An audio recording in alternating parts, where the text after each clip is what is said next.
El desafío se encuentra principalmente en cómo generar conciencia para que personas en situación de discapacidad formen parte de la fuerza laboral. Vamos a conversar de esta situación con la directora de la Fundación 11 de España, María Jesús Varela, que está invitada esta mañana junto a nosotros y que también forma parte del seminario. Bienvenida, muchísimas gracias por estar con nosotros aquí en la mañana informativa, María Jesús. Gracias a ustedes y buenos días. Bien, ¿cómo lograr un mercado laboral más inclusivo? Para abordar esa pregunta, a lo mejor lo primero que te tengo que preguntar es cómo has visto la realidad en Chile. ¿Qué tan avanzados estamos o qué tan retrasados estamos en este tema, en incluir a las personas que tengan algún tipo de discapacidad a nuestro mercado laboral? En realidad, en ningún país del mundo se puede decir que estemos al día en cuanto a la inclusión de las personas con discapacidad al mercado de trabajo. Y lo peor es que esa condición hace que la situación a nivel internacional, la situación de pobreza de las personas con discapacidad sea un 70% peor que la del resto de personas. Entonces estamos ante una situación realmente grave. Es cierto que hay países que van más avanzados en esta materia, como pueden ser, por supuesto, los países europeos, sobre todo es verdad que España en eso sí lleva ciertas ventajas y aún con todo no estamos hablando de una situación buena, por muy loables que sean los pasos que se hayan dado.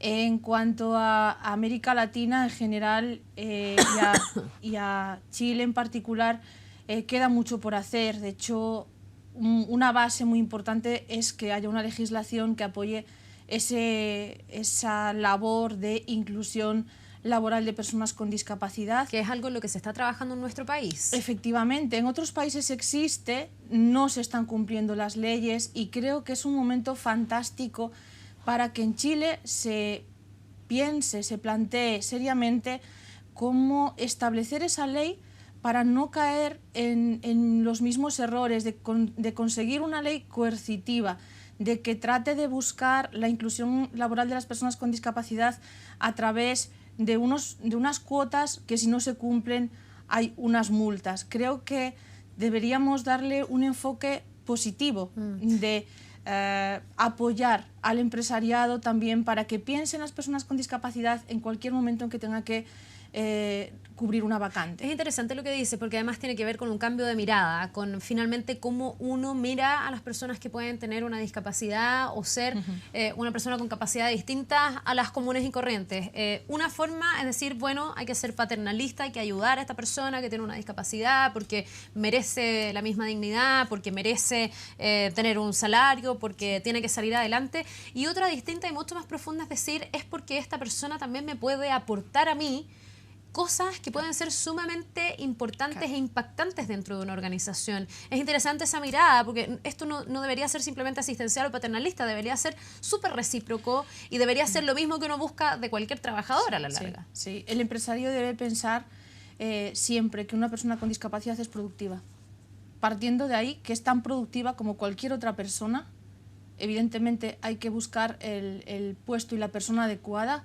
Pues para algunos puestos podrá ser una persona ciega, para otros a lo mejor una persona ciega no, pero sí una persona que se desplace en silla de ruedas, o para otros a lo mejor hay personas con discapacidad auditiva, personas sordas, que son perfectas para desempeñar ese trabajo. Claro, y esto que estamos diciendo no es un puro concepto, porque hasta donde yo he leído es una realidad en muchos y he visto, exacto, donde esto se hace y las organizaciones que han optado por incluir, buscando siempre el mejor puesto y la mejor posición dentro de la organización laboral, han tenido un rédito importante y reconocen que son trabajadores sumamente comprometidos, que efectivamente hacen un aporte a las organizaciones y que además de todo el aporte a la rentabilidad, ayudan al clima laboral, al sentir que la empresa en la que tú estás es realmente inclusiva, donde puedes tener intercambio con un otro y aprender en cosas donde todos somos medios ignorantes. Por ejemplo, el tema de la discapacidad. Sí, de hecho, las empresas las empresas que tienen incluidas a personas con discapacidad en sus plantillas,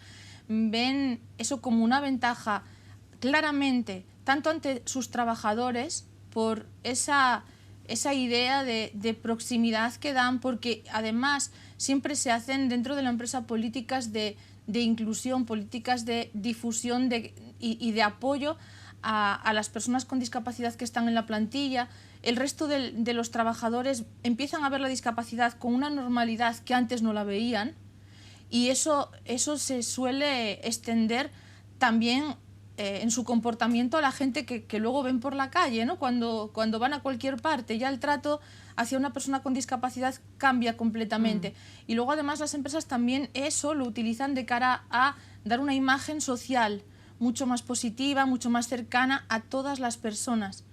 Y eso es bueno para la imagen de marca. Ahora, si esto es tan bueno y si esto está aprobado ya en las organizaciones donde se ha hecho, ¿por qué cuesta tanto? ¿Qué pasa? Y yo me imagino que aquí el miedo y también temas prácticos tienen mucho que ver, porque un empleador dirá, bueno, yo voy a incluir gente que tiene algún tipo de discapacidad, vamos a decir alguien que tiene que andar en una silla de ruedas, pero rápidamente el empleador empieza a decir, chuta, tengo que tener accesos que sean compatibles con la silla de ruedas, a lo mejor voy a tener que ayudar a esta persona a subir, a bajar, a lo mejor, y ahí como que empieza la complicación, y muchas veces ante el miedo y ante la complicación se opta por, no, ¿sabe qué? Mejor no. ¿Cómo se rompe con eso? ¿Cómo se logra que finalmente todas las organizaciones se vayan sumando y vayan perdiendo ese miedo y vayan implementando lo que haya que implementar dentro de cada empresa? Primero hay que pensar que una persona con discapacidad no tiene por qué ser solamente una persona que va en silla de ruedas. Existen... No, era por poner un ejemplo. Claro, claro, por ejemplo, si nosotras fuéramos empresarias y tuviéramos...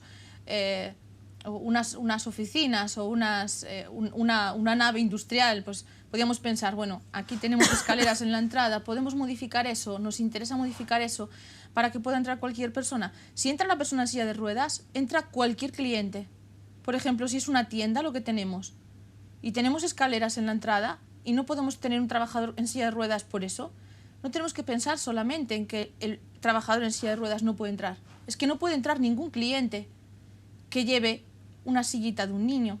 O un coche. O un coche, claro. O no puede entrar una persona mayor que lleve muletas o que tenga problemas en las rodillas, aunque no lleve ningún tipo de producto, ningún tipo de bastón de apoyo, ¿no? Pero tiene dificultades y a lo mejor por pura pereza no entra. Luego tenemos que pensar en que existen distintas discapacidades y que según las capacidades y talentos de cada una de esas personas podemos cubrir ese puesto de trabajo, esa vacante con una u otra persona. ¿Qué pasa? Que hay mucho desconocimiento. Hay mucho desconocimiento. Yo creo que los empresarios a la hora de cubrir esas plazas pues siempre piensan en personas, digamos, entre comillas, normales, cuando tan normales son las otras, pero es que nunca se les consideró. Todavía hay esa imagen de que una persona ciega, ¿qué va a hacer? No puede trabajar, o si en una familia nace una niña o un niño con síndrome de Down, piensan que esa persona, qué desgracia la que ha ido a la familia. Pues no, han tenido un hijo con unas capacidades distintas, con una situación distinta, al que tendrán que apoyar más, pero que va a salir adelante como los demás hijos y como los demás integrantes de esa familia. Eso es lo que hay que pensar. Sí, tú me hablabas del caso español, me decías, en todos los países del mundo probablemente falta mucho más en esta materia y hay que seguir haciendo esfuerzos, pero uno de los países que tú me decías ha avanzado es España. ¿Cómo ha avanzado España en esta materia y cómo lo ha hecho... o cómo lo podemos hacer nosotros, digamos, en la mirada que tú proponías, que me parece bien interesante, que es más bien desde lo positivo de la inclusión y no desde el susto de no incluir. Oh, me van a multar, me van a penalizar, tengo que cumplir con tener 2 trabajadores con discapacidad. ¿Cómo está España y cómo nosotros podemos avanzar? En España también existe una ley de cuotas, por supuesto. Cuando hay una situación de desigualdad, parece que es el único remedio que hay, al menos... para tratar de alcanzar esa situación de igualdad, ¿no? El apoyar de alguna manera con esa discriminación positiva a esos colectivos que han sufrido siempre una situación discriminatoria. En España la ley, antes de poner multas, lo que pone son incentivos.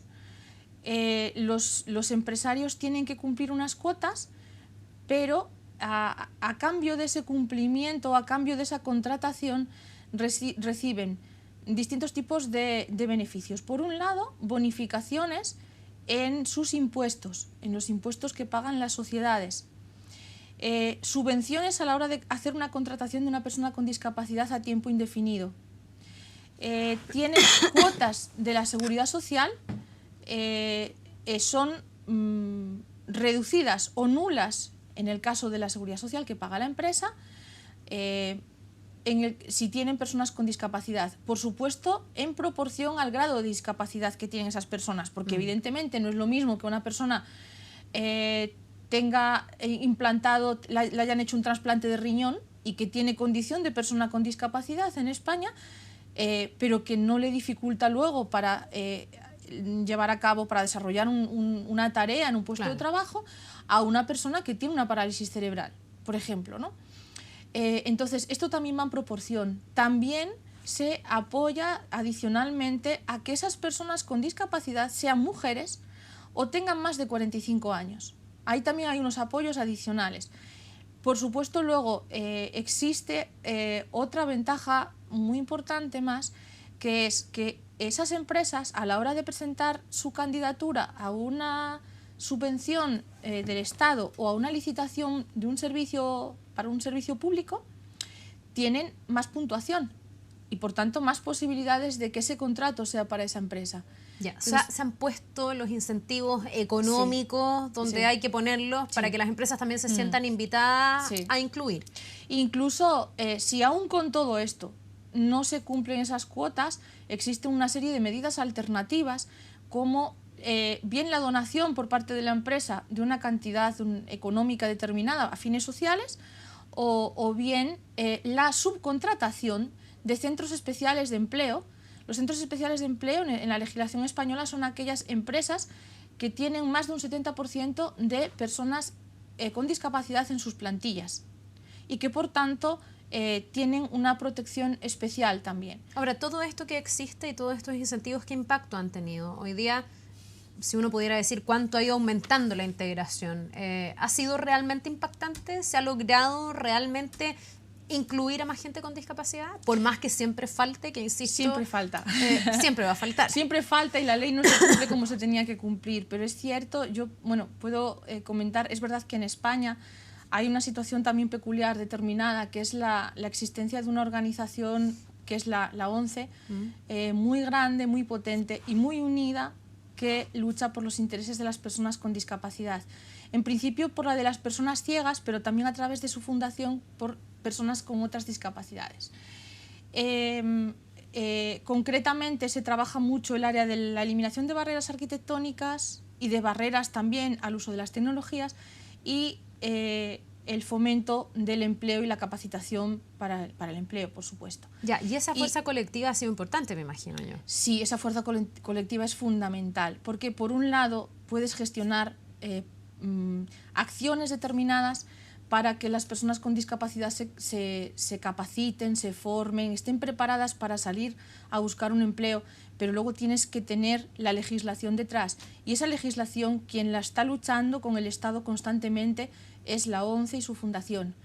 Y puedo decir que en los últimos 20 años, en España, con apoyo de la ONCE y su fundación, pero en empresas externas a lo que es la propia ONCE, se han generado alrededor de 100.000 puestos de trabajo para personas con discapacidad en los últimos 20 años. El último año han sido más de 7.000 puestos de trabajo en 2015. Bueno, tomando en cuenta que el trabajo en España ha estado golpeado en general, fatal. es mejor aún la tasa, digamos, pensando en que una persona... Mientras no se creaba empleo en España, la ONCE y su fundación ha generado puestos de trabajo que nadie los estaba generando en el país, pero la labor es inmensa, es muy fuerte y esa labor se ha conseguido sobre todo por la unión de las organizaciones de la sociedad civil que representan a las personas con discapacidad. Eso es fundamental. Bien, yo me imagino que ahí hay un camino entonces al que podemos mirar, un ejemplo que se puede tomar desde Chile, donde también se está trabajando en esta legislación.